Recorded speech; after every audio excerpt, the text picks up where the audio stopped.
नरेंद्र मोदी जी को 2024 लोकसभा चुनाव में उन्होंने तकरीबन 180 जनसभाएं की और 180 जनसभा में से 110 जगह पे उन्होंने सिर्फ मुसलमानों को टारगेट किया। मटन, मछली, मुर्गा, मंगलसूत्र, मुस्लिम लीग, मुगल, नल का टोटी। नमस्कार, मैं सोनू कुमार, आप देख रहे हैं SK24 न्यूज। इस वक्त केंद्र सरकार कह रही है कि वक्फ बिल पास कर दिए। आखिर एनडीए सरकार मुसलमानों के लिए क्या काम कर रही है?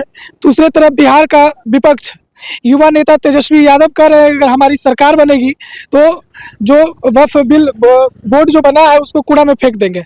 बाकी हमारे साथ इंजीनियर इमाम मलिक है, पॉलिटिकल एनालिसिस है और इनसे तमाम बातों पे हम लोग चर्चा करेंगे।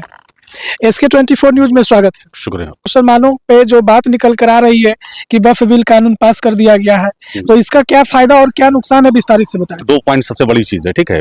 वक्फ और बोर्ड, वक्फ और बोर्ड में क्या डिफरेंस है ये चीज लोगों को समझ में नहीं आ रहा। वक्फ का मतलब हो गया कि वो चीज जो आप अल्लाह, ईश्वर, भगवान जिसके नाम पे आप देते हो उसको कहते हैं वक्फ। बोर्ड किसको कहते हैं? कस्टोडियन, जस्ट लाइक, यानी कि एक मैनेजर जिस तरह से किसी अगर कोई वॉचमैन है या लाइक कहीं पे भी उसी तरह से होता है, कस्टोडियन जिसको कहते हैं वो है बोर्ड। अब यहाँ पे आप ये समझो कि भाजपा खेल किस चीज पे रही है और लोग जो बोल रहे हैं कि मुसलमान आज विरोध कर रहे हैं या इस तरह की जो भी बात है उसके पीछे बहुत तरह का कारण है। और सिर्फ ये मेरा दीनी मजहब नहीं है, मजहबी कारण से नहीं है कि हम अपने मजहब की वजह से आप जो काम कर रहे हो वो गैर संवैधानिक काम कर रहे हो। देखे होंगे नरेंद्र मोदी जी को 2024 लोकसभा चुनाव में उन्होंने तकरीबन 180 जनसभाएं की और 180 जनसभा में से 110 जगह पे उन्होंने सिर्फ मुसलमानों को टारगेट किया। मटन, मछली, मुर्गा, मंगलसूत्र, मुस्लिम लीग, मुगल, नल का टोटी, उसके बाद में कि भैंस छीन के तुम्हारा 2 भैंस है तो वो छीन के ले जाएगा। अब सवाल सामने खड़ा होता है कि क्या यही सरकार जो अभी साल भर पहले मुसलमानों के बारे में इस तरह की बातें बोल रही थी, और वो तो छोड़ दीजिए, मैंने अपनी जिंदगी का 30 घंटा, कीमती 30 घंटा जो सदन में 3 बजे रात तक मुसलमानों के इशूज पे लोकसभा में बात हो रही थी वो मैं बैठ के सुन रहा था और किस तरह से आपने लोकतंत्र का गला घोटने का काम किया। अब यहाँ पे हम संविधान की किताबें खोल के आपको नहीं दिखाएंगे कि आर्टिकल 15 क्या कह रहा है, 25 क्या कह रहा है, 26 क्या कह रहा है, 14 क्या कह रहा है, 27 क्या कह रहा है। वो आपको बहुत बेहतर अच्छे से पता है कि आप किस तरह से शुरू से मुसलमानों के विरुद्ध में काम करते गए। और सिर्फ एक चीज नहीं कि आज आप वक्फ बोर्ड के नाम पे आ रहे हो। बोर्ड ने गलती किया, वो मैं भी मान रहा हूं कि क्या गलती, वो भी गलती नहीं उसको मानेंगे। अपवाद को आप एक तरह से प्रथम मुद्दा दिए, एक्सेप्शन जो था उसको आपने प्रथम मुद्दा दे के 80% जो आपके हिंदुत्व वोटर है आप उसको किसी तरह से आप खुश करने के लिए आप मुसलमानों के साथ में हकमारी का काम कर रहे हैं। अब इसके पीछे का आपको वजह भी बताते हैं, आप वो भी समझिए कि ये किस तरह से चीजें गैर संवैधानिक होता है।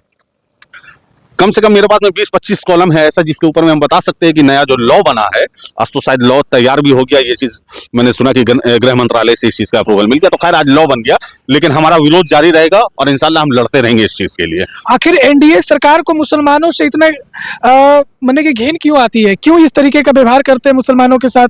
कभी हिंदू मुस्लिम की बात करते हैं, जब वोट आती है तो मुस्लिमों से वोट भी लेते हैं, सरकार बनाते हैं। देखिए, यहाँ पे घिन और नफरत वाली बात नहीं है। यहाँ पे उन्होंने जो ये बिल को पेश करते हुए जो इस तरह से मोहब्बत दिखाने का काम किया है मुसलमानों में, वो भी पासमानदा मुसलमानों के लिए और महिलाओं के लिए, तो आप इस चीज को समझिए कि वो किस तरह से अब ध्रुवीकरण का राजनीति करना चाह रहे हैं। और सच्चर कमेटी का रिपोर्ट को वो कोट कर रहे थे, और जो हम अच्छे से जानते हैं कि एक सच्चर कमेटी का रिपोर्ट जो मनमोहन सिंह जी के, स्वर्गीय मनमोहन सिंह जी के वक्त में रखा गया था, बनाया गया था, वो हमको लगता है कि बंद कमरे में बैठ के बनाया गया था, क्योंकि उसमें सिर्फ वक्फ बोर्ड का मामला नहीं था, उसमें मुसलमानों के हालात के ऊपर में भी बात था। उसमें यहां तक कहा गया कि आज के वक्त में भारतीय मुसलमानों की हालात ये है कि वो दलित और पिछड़ा से बदतर है। तो आप हमको इस जगह पे तो कुछ कर नहीं रहे, इंप्लीमेंटेशन तो आपने किया नहीं, आपने हमको रिजर्वेशन तो दिया नहीं, लेकिन आज वक्फ के मामले में सच्चर कमेटी को आप कोट करके बोलते हैं कि उसमें इस तरह से धांधली हो रहा। अब आप बताइए कि हिंदू एब्डोमेन बोर्ड है या इस तरह का बहुत तरह का जो बोर्ड्स है, वहां पे आप इस तरह की डाइवर्सिटी और पारदर्शिता की बात क्यों नहीं करते हैं? सिर्फ डाइवर्सिटी आपको वक्फ बोर्ड में दिखता है कि यहाँ पे हम मुस्लिम महिलाओं को एक तरह से हक देने का काम कर रहे हैं, पासमानदाओं को हक देने का। और जहां तक मुस्लिम महिलाओं का बात है, वो तो ऑलरेडी उसको हक मिला हुआ अभी भी। कहने का मतलब है कि आप पता कर लीजिए कि जम्मू कश्मीर में जो चेयरमैन है वो एक महिला बनी हुई है।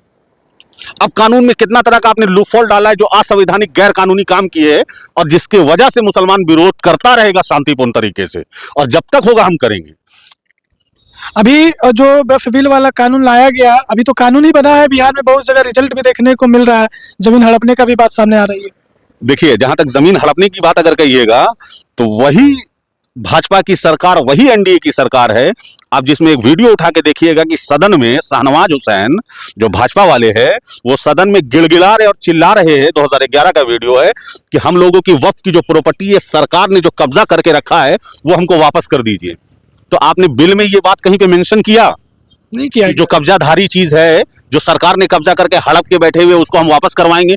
तो हमारे पास जो जमीन आप बोल रहे हो कि इतना ज्यादा 9 लाख एकड़ जमीन है या जो भी है, उसमें से 80% जमीन जो है वो डेड जमीन है।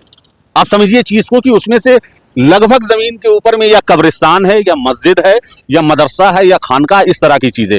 उसमें से भी आप वक्फ बाय यूजर हटाने की बात कर रहे हो, आपने हटा दिया। खैर, प्रैक्टिसिंग मुसलमान की बात करते हो, जबकि आपका हिंदू एब्डोमेन बोर्ड में ऐसा प्रैक्टिसिंग मुसलमान वाली कोई बात नहीं आती है कि आपका प्रैक्टिसिंग हिंदू होना चाहिए जो उसमें डोनेट करेगा। लेकिन मुसलमानों के ऊपर में आप लागू करते हो कि प्रैक्टिस। अब इसको डेफिनेशन भी आप नहीं दी हो कि कैसे हम प्रैक्टिसिंग मुसलमान होंगे। भाई साहब, हम तो दाढ़ी रखते नहीं है, टोपी पहनते नहीं है, टी शर्ट में घूमते हैं, तो हम प्रैक्टिसिंग मुसलमान हुए कि नहीं? ये हमको हमारे यशस्वी प्रधानमंत्री श्री 400 श्री नरेंद्र मोदी जी अगर बता देते तो बड़ा मेहरबानी होता, पहली चीज। अब इसमें और सारी चीजों को कोट कीजिए कि वक्फ बाय यूजर आपने हटा दिया। आपने बोला कि कब्जाधारी, इंक्रोचमेंट की बात अभी आपको बताते हैं कि हमने ऑलरेडी कम से कम 10 से 15 एकड़ जमीन दिए हुए हैं वक्फ में। अब जो चीज था, 12 साल अगर कोई इंक्रोचमेंट करके रखता, यानी कोई कब्जाधारी है, तो आप उसको वो जमीन उसके नाम पे कर दोगे। जबकि मेरा वक्फ कहता है, बोर्ड की बात नहीं कह रहे, मेरा वक्फ ये बात कहता है कि जो चीज हमने अल्लाह को एक बार दे दिया, भगवान को, ईश्वर को एक चीज एक बार हमने दे दिया मतलब दे दिया, तो आप तो एक तरह से कब्जाधारी को फिर से मालिक बना रहे हो। तो हमने जो जमीन अपने बाप दादा भाई बहन हर किसी को छोड़ के हमने अल्लाह के रास्ते में दिया था, वो आप आज के टाइम में कब्जाधारी के हाथ में देना चाहते हो, पहली बात। दूसरा चीज कि आप ट्रिब्यूनल की बात करते हो कि ट्रिब्यूनल जिसको चाहेगा, वक्फ जिसको चाहेगा उसका जमीन को हड़प लेगा। इतना घटिया घटिया बयानबाजी हुआ है, 30 घंटा तक जो चला है, रात के 3 बजे तक। ऐसा लग रहा है कि देश में कौन सा आपदा आ गया है, जिस तरह से 3 बजे रात तक फ्लोर चालू था और उसमें सिर्फ और सिर्फ मुसलमानों को जलील किया गया। और लास्ट में जब वक्फ बिल पास होता है तो आप जय श्री राम का नारा लगाते हैं। ये किस तरह से आप इस चीज को जस्टिफाई कीजिएगा? संविधान लोकतांत्रिक मंदिर में बैठे हैं ना, जो दुनिया की सबसे बड़ी लोकतांत्रिक मंदिर कहा जाता है, जिसका भी परिसीमन 2026 होगा तो अभी और उसको आप बढ़ाइएगा और उसमें अलग मुसलमानों की हकमारी आप कीजिएगा। अब समझिए चीजों को कि वक्फ बाय यूजर तो आपने हटा दिया, उसके बाद में आपने उसमें से इंक्रोचमेंट वालों को भी आपने जगह दे दिया। ट्रिब्यूनल को आप बोलते हो, ट्रिब्यूनल हमारा कोई पंचायत नहीं है, कोई ऐसा खाप टाइप का पंचायत नहीं चलता है हमारा, जिसको आप बोल रहे हैं कि मुसलमानों का उसका। आप उसमें बार काउंसिल हुआ करता था, उसमें एमपी एमएलए का इलेक्शन हुआ करता था। हाँ, इंटरेस्टिंग बात यहाँ पे कि आपने इलेक्शन सिस्टम भी वक्फ बोर्ड से हटा दिया, यानी कि आपको बिलीव है डिक्टेटरशिप पे, आप चाहते हो तानाशाही पे। क्योंकि आप दूसरी बात ये भी कहते हो कि इसमें जो चेयरमैन बनेगा उसको हम ही बनाएंगे और वो जब तक चाहेगा तब तक रह सकता है। लेकिन सदन में एक मुख्यमंत्री बनता है या प्रधानमंत्री बनता है तो उसके लिए आप अविश्वास प्रस्ताव पेश करके उसको हटा सकते हैं, लेकिन इसमें आप हटा नहीं सकते। तो आपको अगर लूप हॉल की बात कीजिएगा तो हम आपको कम से कम बोले ना कि 40 ऐसी चीज है जो हम बता सकते हैं कि इसमें कहां कहां पे इन्होंने गलत काम किया है, जिसको असंवैधानिक हो। जिस तरीके से आपने सुना, ये साफ तौर पे कह दिए कि एनडीए सरकार, बीजेपी सरकार हिंदुस्तान और बिहार के मुसलमानों को सिर्फ दलील और जलील करना चाहती है। बाकी आप इस वीडियो को देखिए, अपनी प्रतिक्रिया कमेंट बॉक्स में जरूर दीजिएगा।